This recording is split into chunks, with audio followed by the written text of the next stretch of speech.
wrap their control in a smile, and you didn't even notice. Kindness isn't always as pure as it seems.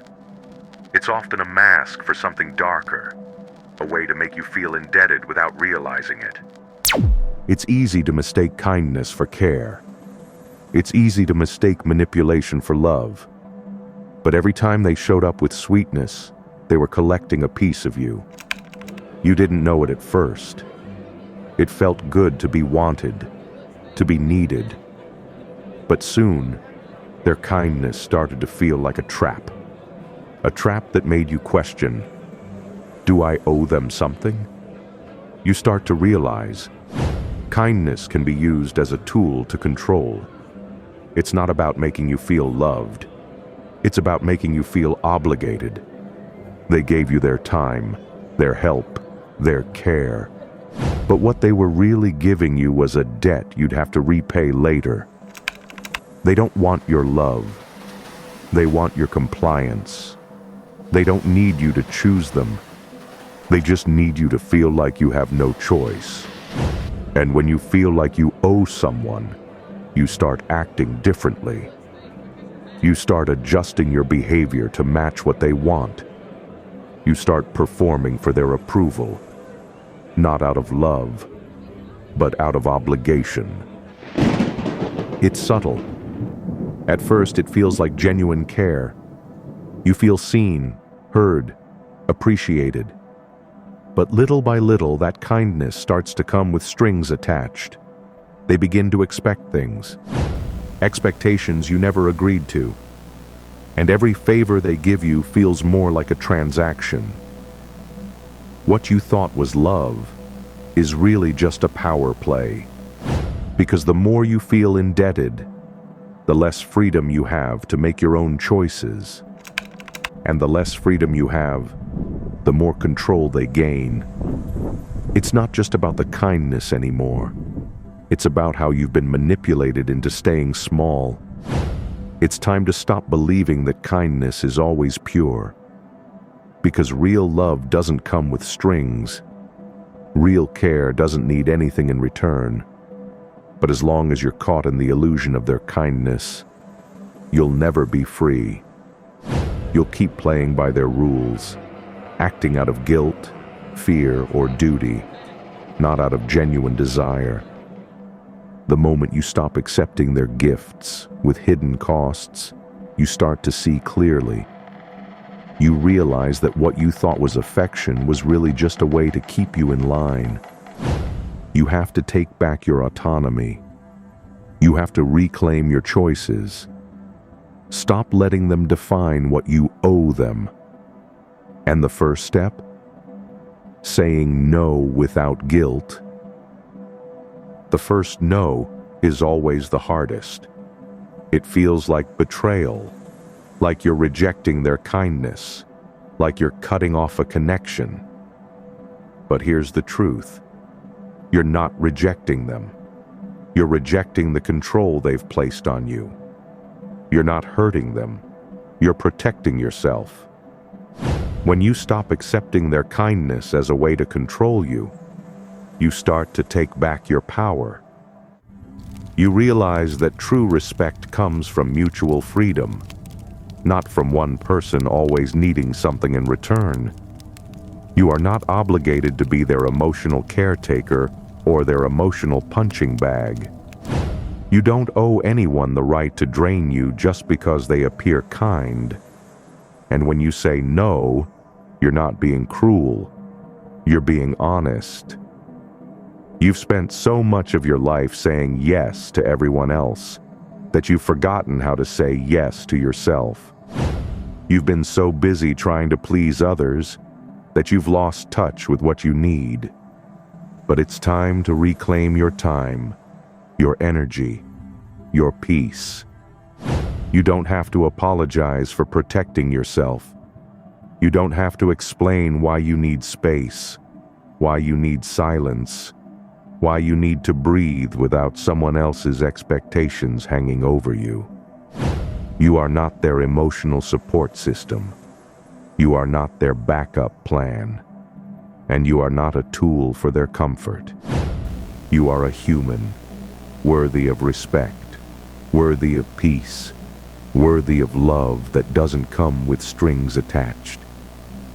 And when you start to say no with confidence, you will notice the weight lifting, the power returning to your hands, and you'll realize you've always been in control.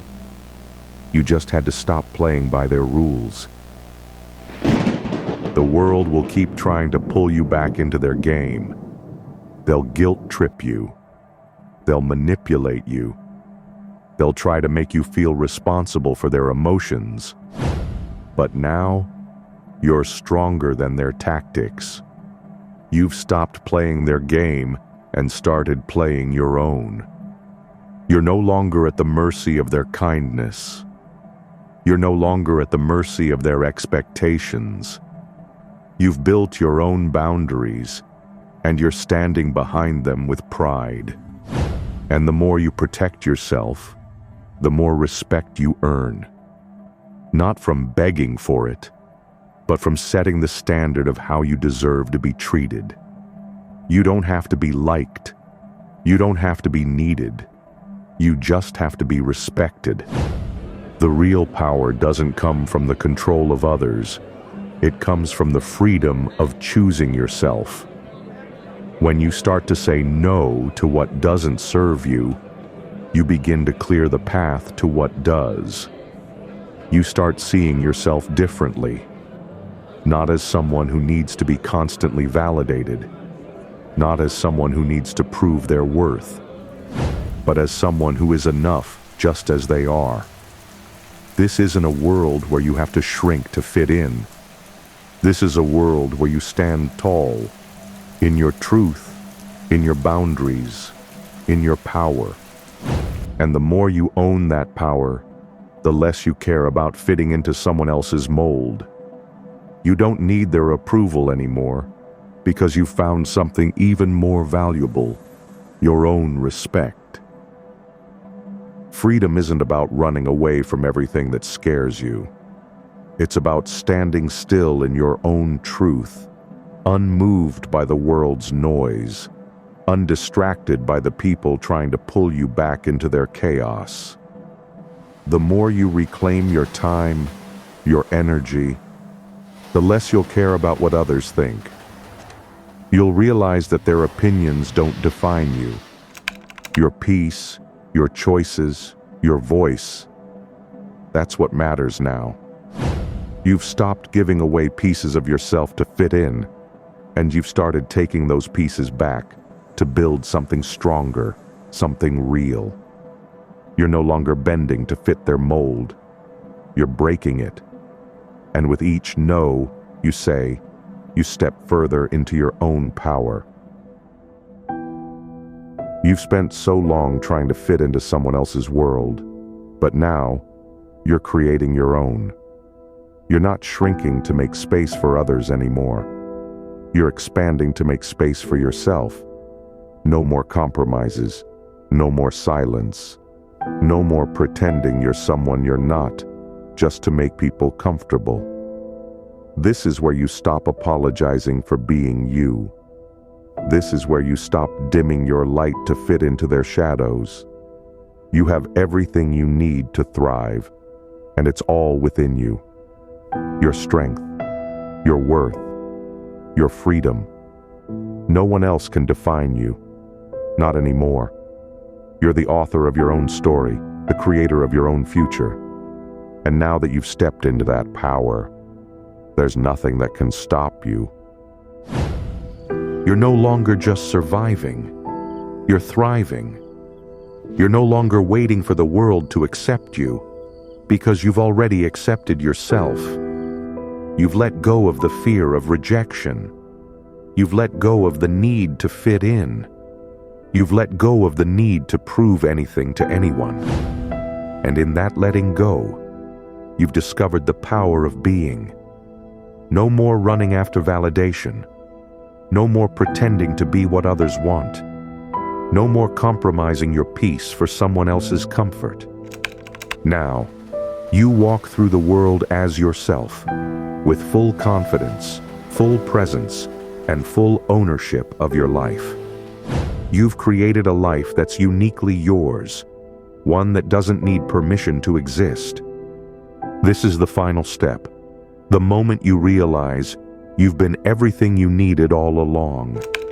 You've built your own strength, your own peace, your own freedom.